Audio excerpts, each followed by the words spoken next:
એ તું કેમ હમણાંથી આમ ઉદાસ હોય એવું લાગે છે? આ સાતમ આઠમ આવી રહી છે, તમે તો મને ખરીદી કરવા પણ નથી લઈ જતા.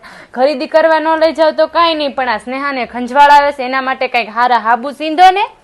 હાબુ લેવા છે? હા. તો મારા ભાઈબંધે અમને ઘરની બનાવટના હાબુ ચાલુ કર્યા છે, આપણે ત્યાં જઈએ અને તેની મુલાકાત લેવી, અને તને ગમે ને એ હાબુ લઈ લેજે. હાલો હાલો તો જઈએ જ તે.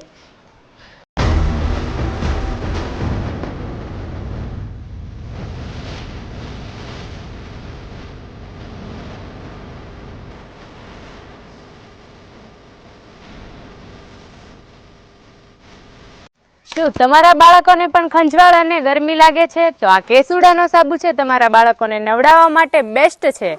આ કેસુડાનો સાબુ છે, આ ચોખાનો સાબુ છે, આ લીમડાનો સાબુ છે, આ બીટનો સાબુ છે અને આ ગુલાબનો સાબુ છે. બધાય સાબુ આ છે ને ઘરની બનાવટના છે અને ત્વચાને ઠંડક આપે છે, એલર્જી દૂર કરે છે અને ચમક આપે છે. ત્વચા માટે ખૂબ સરસ છે. આ ઘરના બનાવટી સાબુ છે.